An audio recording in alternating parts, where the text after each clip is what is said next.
할렐루야. 여러 번 강조해도 지나치지 않을 만큼 2023년도 새해가 시작이 되었습니다. 올 한 해 여러분들은 어떤 계획을 세우셨는지요? 또 어떤 일들을 이루기를 소망하고 계신지요? 우리 예수 믿는 사람들의 소망은 반드시 기도를 통해서 이루어집니다. 막연한 생각과 막연한 마음에 둔 의지를 가지고 하나님을 향하여 소망하는 것이 아니라 우리 그리스도인들의 소망은 반드시 기도의 제물을 통해서 하나님께 연락되어지고 응답되어진다는 것을 기억하시고, 무엇보다도 올 한 해 여러분들이 기도의 제물이 되고 기도 많이 하시면 좋겠습니다. 특별히 광고 시간에도 말씀드렸지만 우리 수능을 준비하는 수험생들이나 또 가정에 여러 경조사나 또 특별히 기도의 제목이 있으신 분들은 정말로 기도를 많이 하셔야 됩니다. 갈급한 만큼, 중요한 만큼, 기대하는 만큼 하나님께 기도할 때에 하나님께서 긍휼히 여겨주시고 은혜를 내려주시기 때문입니다. 오늘은 예수 안에라는 제목으로 좀 말씀드리고 싶은데요, 사람들이 싫어하지 않는 단어 중에 하나가 바로 복입니다. 예수를 잘 믿건 예수를 모르건 간에 누구나 다 복에 대해서는 민감하고 복 받기를 원합니다. 그런데 지난날 우리 한국교회가 이런 복에 대해서 잘못 가르쳐 왔습니다. 너무 기복신앙에 대해서만 가르쳐 왔죠. 그로 인해서 예수 믿는 우리도 복을 받고 복을 바라고 또 이 세상에서 성공하는 것이 예수 잘 믿는 진짜 이유인 것처럼 되어버렸습니다. 실패하고 떨어지고 실수하면 예수 못 믿는 것이 아님에도 불구하고 상대적으로 우리는 성공이 하나님의 응답이고 복이라고 생각하는 경향이 많습니다. 그리고 그렇게 해야만 교회도 외적으로 성장하고 또 부흥이 되어서 성도들도 많이 늘어나고 교회의 재정도 늘어나고 더 큰 교회를 짓고 더 큰 일들을 할 수 있고. 그러나 사랑하는 성도 여러분, 우리들은 이 부분에 대해서, 이 복에 대해서 성경이 뭐라고 하는지를, 어떻게 말씀하시는지를 귀 기울여 들어야 하는데, 거기에 대한 성경의 가르침은 이렇습니다. 여러분, 마태복음 7장 13절 말씀을 같이 한번 보겠습니다. 읽겠습니다. 좁은 문으로 들어가라. 멸망으로 인도하는 문은 크고 그 길이 넓어 그리로 들어가는 자가 많고.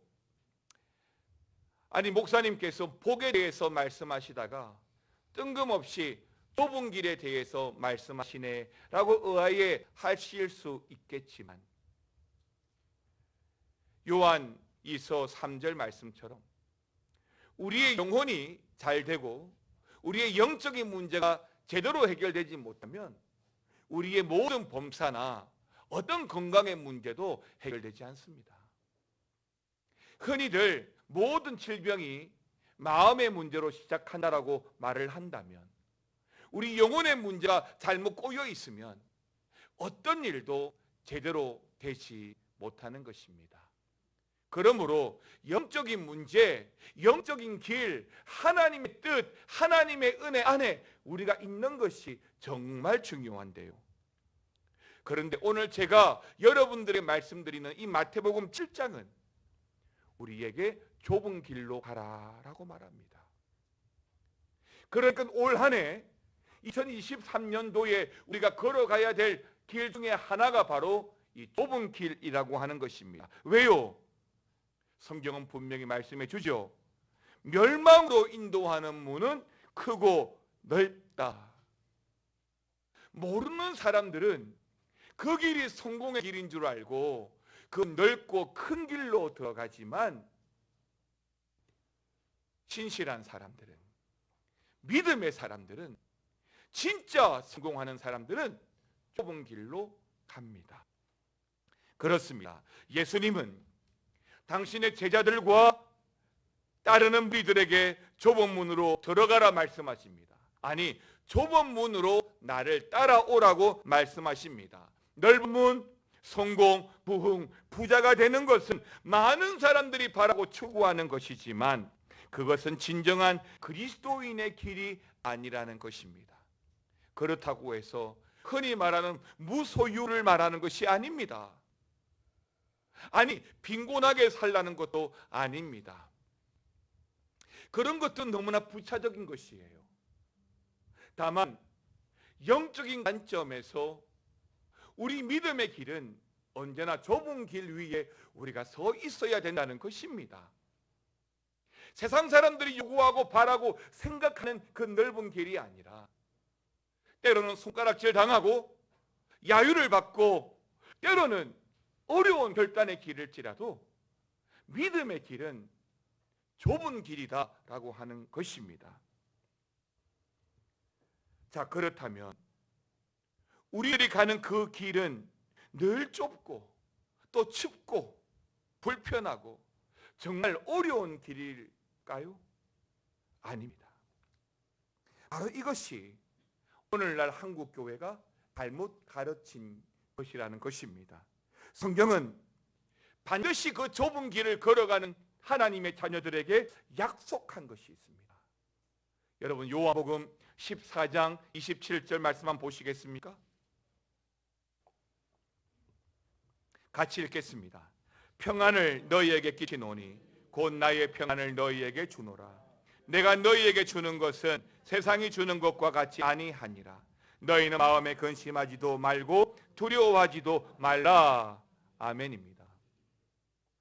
하나님은 사도 요한을 통해서 우리에게 어떻게 말씀하시느냐면 예수님을 따르는 길이 비록 좁지만 그 길을 통과하면서 세상이 줄 수 없는 놀라운 평안을 맛볼 것이다 라고 말씀합니다.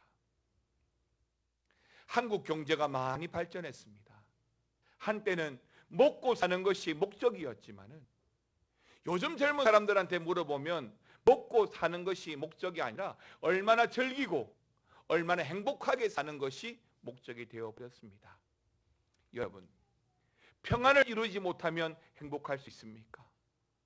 특별히 그리스도인의 그 평안은 우리가 좁은 길 위에 있을 때, 좁은 길을 걸어갈 때라고 하는 것입니다. 이것이 우리가 가는 믿음의 길이죠. 근데요, 신앙생활을 10년 하고 20년 하더라도 이 맛을 모르면, 여러분들의 신앙생활을 이 맛을 모르고 하고 있다면 그냥 반만 맛보는 것이고, 이것을 모르는 수많은 한국교회 교인들이 겉으로는 잘난 척, 부유한 척 하더라도 속으로는 그 영혼이 바짝 말라버린 거예요. 그래서 예민해지는 거죠.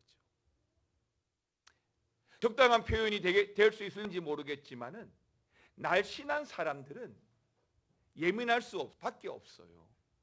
그 날씬함을 유지하기 위해서 조절해야 될 것들이 굉장히 많고 관리해야 될 것들이 굉장히 많잖아요.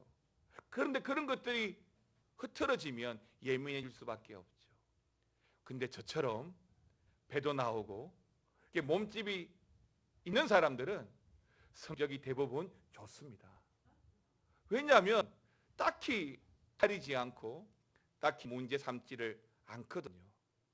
물론 우리 신장로님이나 집사람이 지금 좋게 보고 있지는 않지만 그럼에도 불구하고 지금 제가 말씀드리고자 하는 것은 우리가 신앙생활할 때에 그 평강, 그 은혜의 길을 충만히 내가 경험하는 것이 얼마나 중요한가, 얼마나 우리로 하여금 넉넉한 인생을 살아가게 하는 것인가를 말씀드리고 싶은 것입니다. 사랑하는 성도 여러분, 예수님을 믿는다라고 하는 것은 반드시 좁은 길입니다. 좁은 문입니다. 하지만 우리가 가는 길이 좁고 그 문이 좁다고 할지라도 그 길은 반드시 우리를 부요하게 만들 것이고 하나님의 평안을 얻게 허락할 것이고 그 문을 통해서 들어가면 우리는 부요하게 될 것입니다. 그런데도 우리 주변을 보면 그러한 하나님의 약속, 그 부요함을 누리지 못하는 그리스도인들이 의외로 많습니다. 하나님은 분명히 우리에게 약속하셨는데, 부요함에 대해서 말씀하셨는데, 많은 열매를 맺게 하신다고 하셨는데, 좁은 길을 가다가 금세 지쳐버려서, 좁은 길 가다가 더 이상 감당이 안 되어서 하나님이 약속하신 부요함을 누리지 못한 채 말라가는 성도들을 많이 보게 된다는 것입니다. 그럼 왜 그럴까요? 교회 안에 있고 나름대로 신앙생활을 해왔는데 왜 그런 일들이 일어날까요? 왜 기도해도 응답이 없다고 생각이 들고 왜 나한테만 이런 심각한 문제와 어려움이 주어졌다라고 여겨질까요? 답은 너무나 간단합니다. 예수 안에 온전히 있지 않기 때문입니다.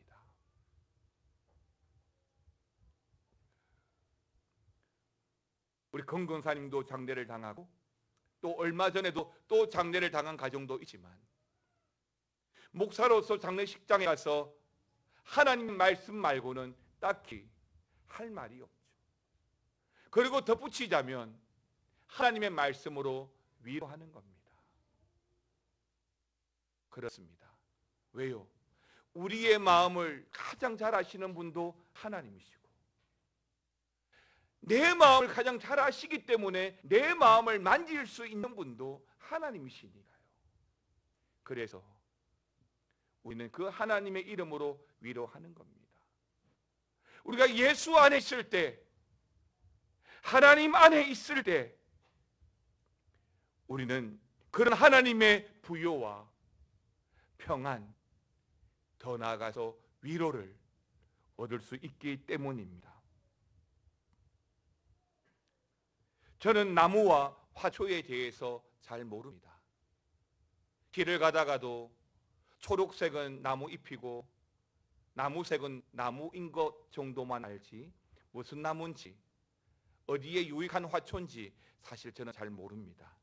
그래서 화분 하나를 구입해도 사실은 금방 말라 죽어버립니다. 물고기를 키워도 금방 죽더라고요. 목사가 살리는 은혜가 있어야 되는데 자꾸 죽어나가니 그렇게 마음이 좋은 건 아닙니다. 그런데 우리 교회 안에 사실은 화초나 이 나무에 대해서 꽃에 대해서 잘 아시는 분들이 많죠. 그분들께 여쭤보면 대부분 물 조절을 잘 못했거나 온도 조절을 잘 못했다고 말을 해 주었습니다. 그러니까 지금처럼 이 추운 겨울에 베란다에다가 놔둔 화분은 결국에는 추운 날씨 때문에 금방 죽을 수밖에 없죠. 그래서 추운 겨울에는 너무나 간단하지만 어떻게 해야 됩니까? 따뜻한 거실이나 방 안에 두는 겁니다. 가만히 생각해 보면 거실도 집이고 베란다도 집이긴 하지만 그 거실과 베란다 사이에는 중문 하나밖에 차이가 없는데 그 중문 하나가 뭐길래 그 문 안에 들어와 있으면 살다가도 그 문 밖에 내어놓으면 금세 죽어버리는 것입니다. 저는 이것이 우리 영적 원리와도 마찬가지라고 봅니다. 우리가 주님 안에 들어와 있으면 생명이 되는데 주님 밖에 나가 있으면 그 생명을 잃게 되는 것과 마찬가지입니다. 여러분, 한번 주님 밖에 나가면 떨리고 두려운데 하루가 지나고 한 달이 지나고 1년이 지나면 그 내 마음에 아무런 변화가 안 생깁니다. 그래서 주님 안에 들어와야 된다는 이유를 놓치게 되죠. 죄송합니다. 그럼 어떻게 될까요? 결국에는 주님 안에 들어오지 못하는, 주님 밖에 있는 불쌍한 생명이 될 수밖에 없는 것이죠. 여러분, 오늘 본문 요한복음 15장 7절 말씀을 같이 한 번 더 읽겠습니다. 너희가 내 안에 거하고 내 말이 너희 안에 거하면 무엇이든지 원하는 대로 구하라. 그리하면, 아멘입니다. 그리하면 이룹니다.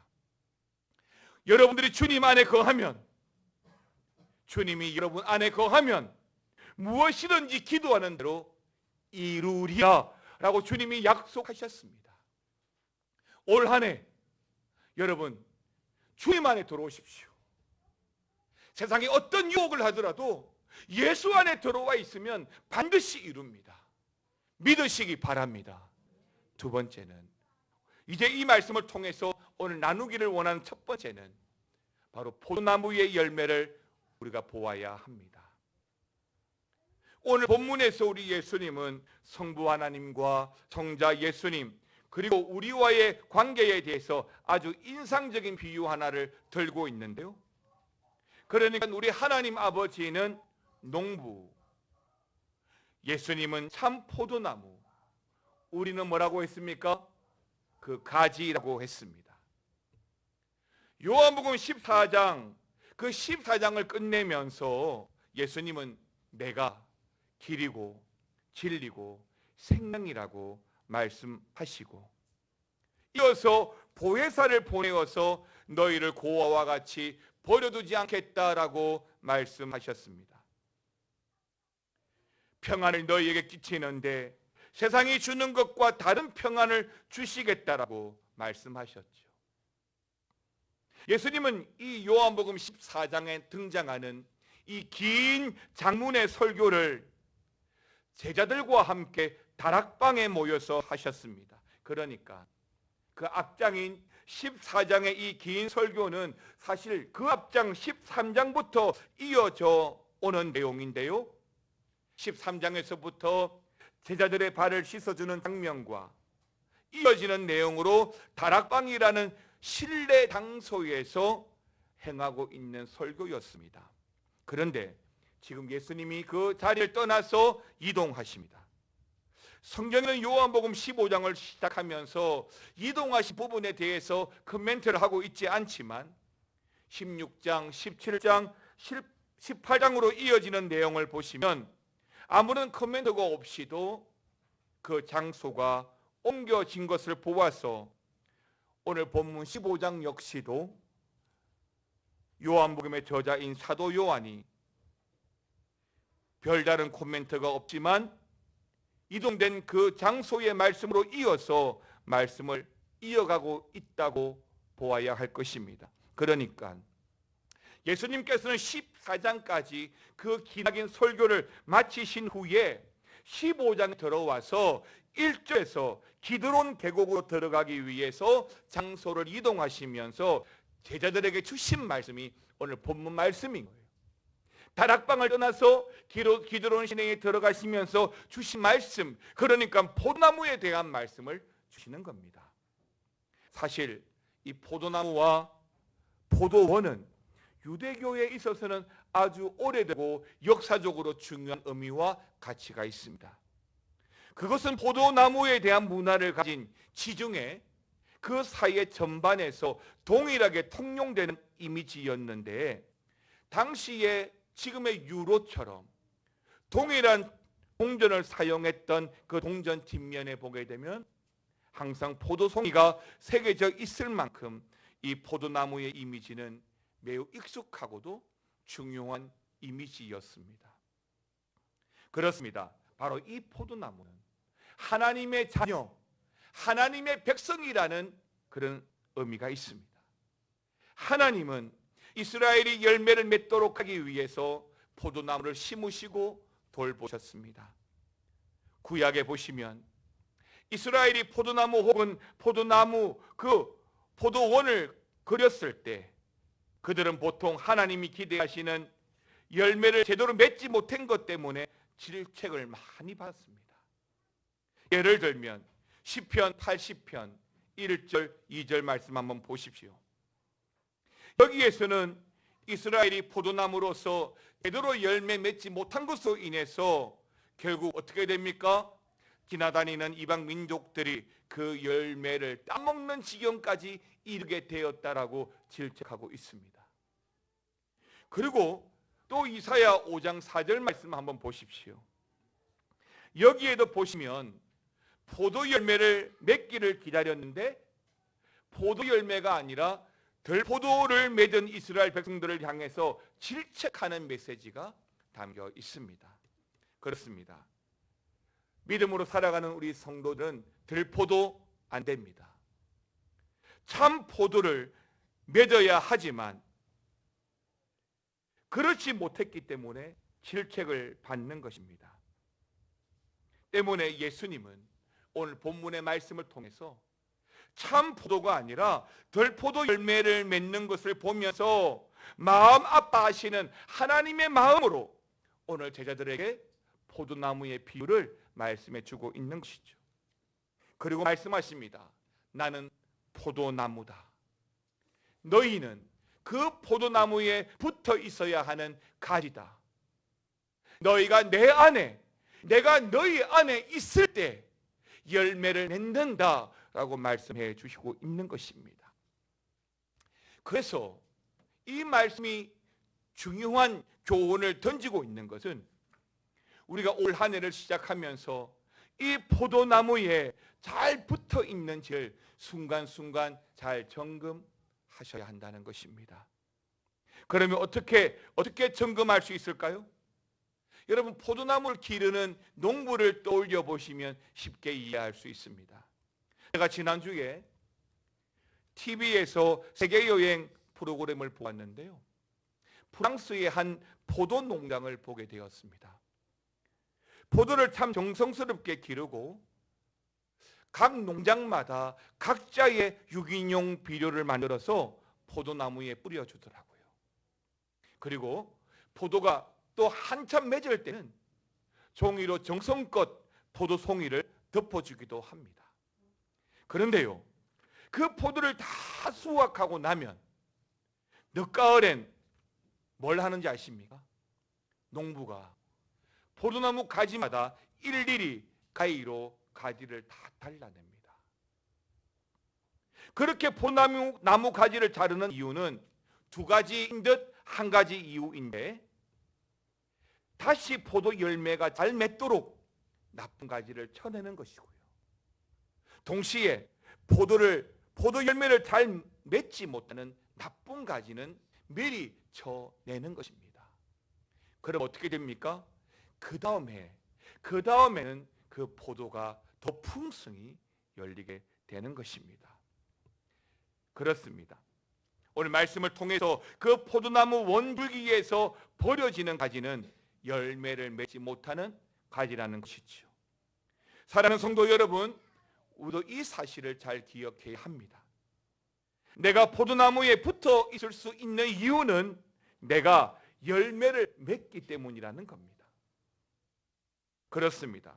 포도나무에서 잘라지고 밖에 버려워지는 이유는 열매를 맺지 못하기 때문이라는 것이죠. 이 사실에 대해서 우리는 정말 심각하게 바라보아야 할 것입니다. 열매를 맺지 못하면 우리는 밖에 버려져 죽은 가지가 되기 때문에 우리는 오늘 요한복음 15장의 말씀을 정말 심각하게 보기를 원합니다. 두 번째는, 그럼 어떻게 해야 되는가? 그 안으로 들어가라 라고 말씀합니다. 성도들이 이런 질문을 할 수 있을 텐데요, 목사님, 그러면 그 열매를 제대로 맺으려면 어떻게 하면 됩니까? 열매를 맺는 비결이 무엇입니까? 라고 물을 수 있는데, 저에게 그렇게 질문을 하면 이렇게 말씀드릴 수 있습니다.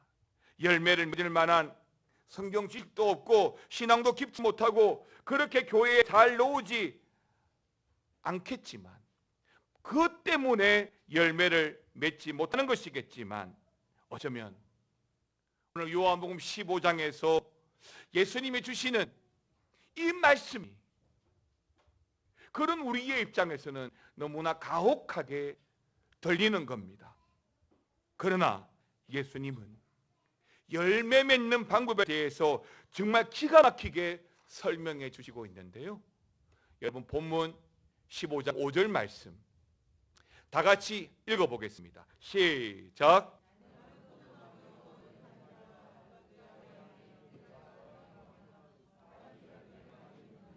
나를 떠나서는 너희가 아무것도 할 수 없음이라. 아멘입니다.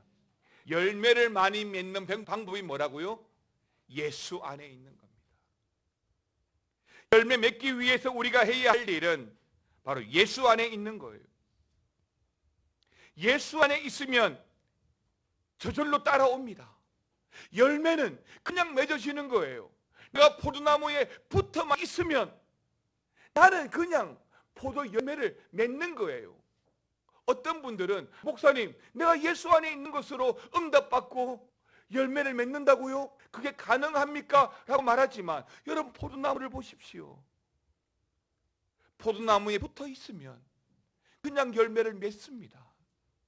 우리가 주님께 붙어 있으면 주님의 은혜, 사랑, 온유, 절제, 희락, 자비, 양선 그 열매들을 맺습니다. 그래서 우리 기독교를 관계의 종교라고 이야기하는 거예요. 뭔가 해야 되는 행위의 종교가 아니라 관계의 종교입니다. 내가 주님 안에 있느냐? 주님께 붙어 있느냐? 정말 대단히 중요한 문제라고 믿습니다.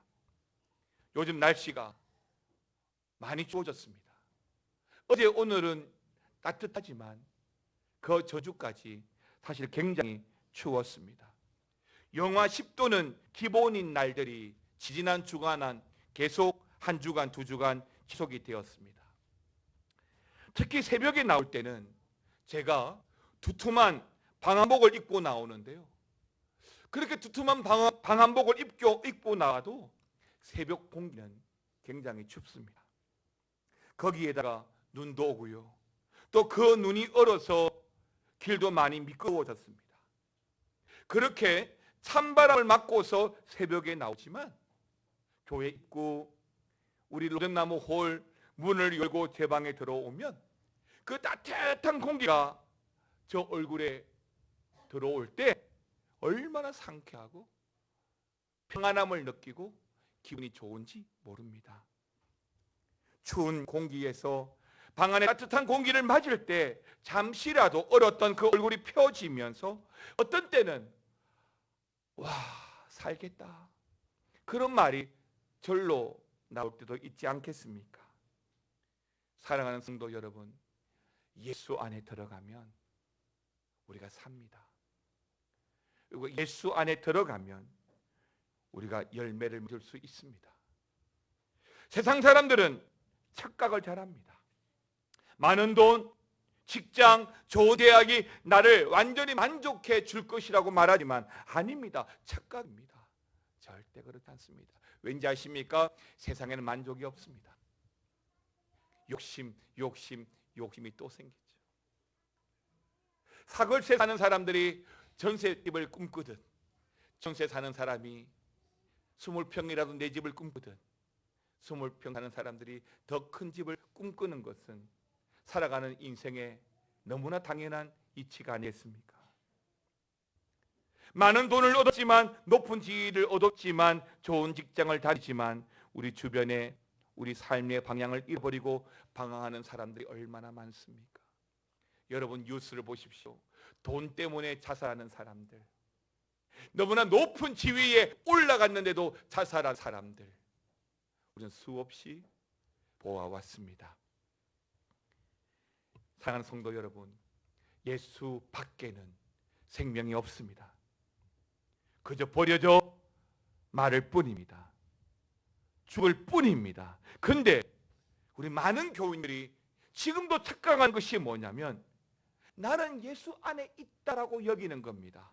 무슨 말이냐면 여러분 우리가 전도를 해보면 전도를 하면서 이분이 영생을 가지고 있는지 없는지를 묻습니다.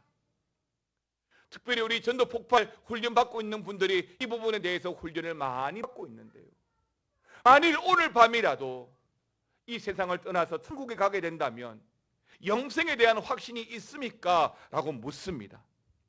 그런데 그런 질문을 하다 보면 우리는 알아요. 뭘 아냐면 영생의 확신이 있는 이미 신자인지 아니면 머리로만 알고 있는 머리 신자인지 금방 압니다. 사랑하는 성도 여러분, 여러분들은 정말 예수 안에 있습니까? 예수님이 내 안에 계시고 내가 예수님 안에 있습니까? 그러면 열매를 맺습니다. 예수님을 사랑하는 제자로서의 열매 맺습니다.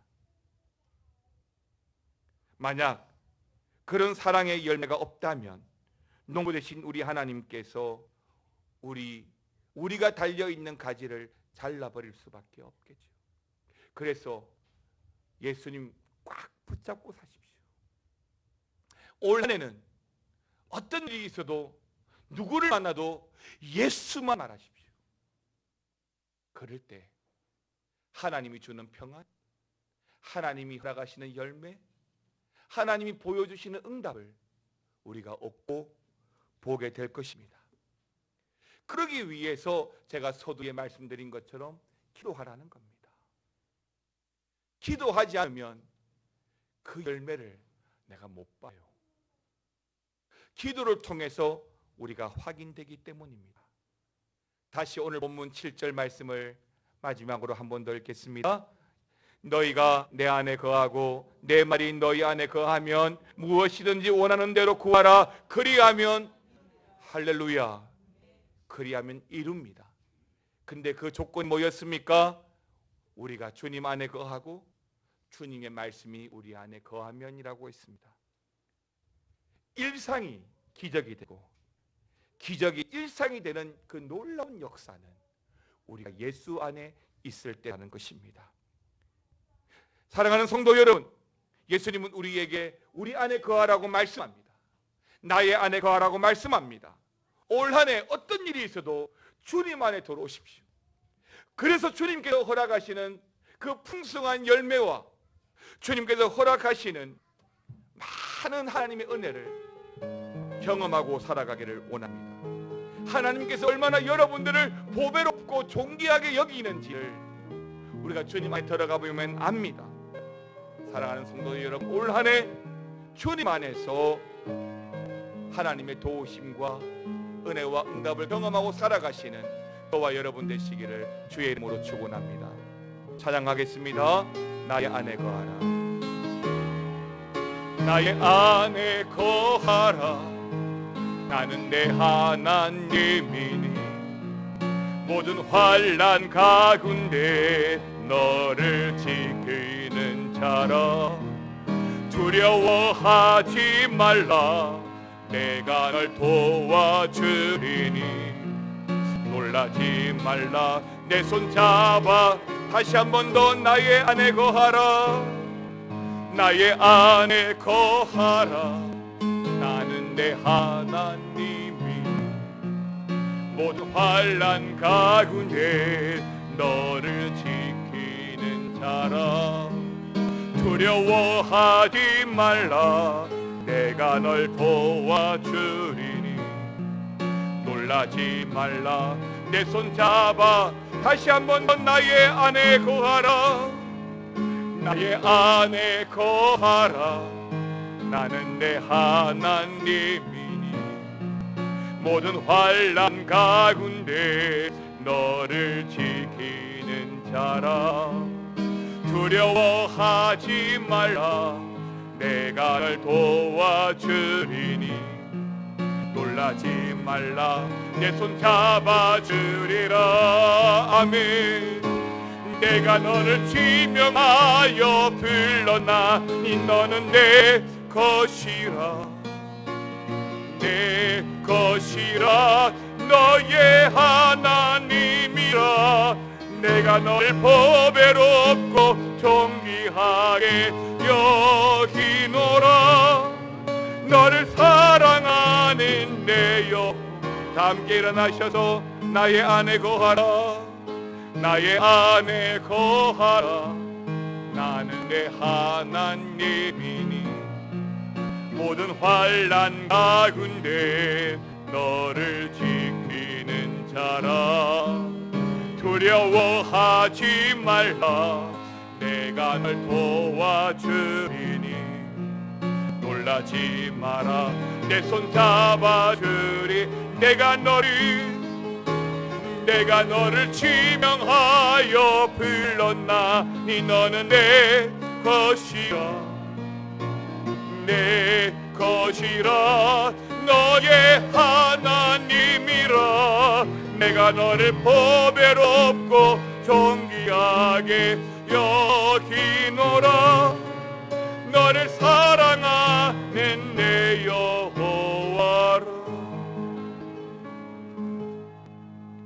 하나님 아버지, 은혜를 감사를 드립니다. 이 시간에 우리가 주님 안에 거하라는 그 말씀으로 말미암아 주님 안에 있기를 원합니다. 주님 안에 있을 때 생명이 있고 주님 안에 있을 때 열매가 있을 줄 믿습니다. 하나님으로 말미암아 주님 안에 거하는 올 한 해가 되게 하여 주시고 하나님의 보배롭고 존귀하게 여기심을 경험하는 올 한 해가 되게 하여 주시옵소서. 지금은 우리 주 예수 그리스도의 은혜와 아버지 하나님의 사랑과 성령의 감화 감동 교통 충만 역사 위로하여 주심이 올 한 해 어떤 일이 있어도 예수 안에 있기를 원하는 모든 주의 백성들 위해 영원히 함께 있을지어다. 아멘.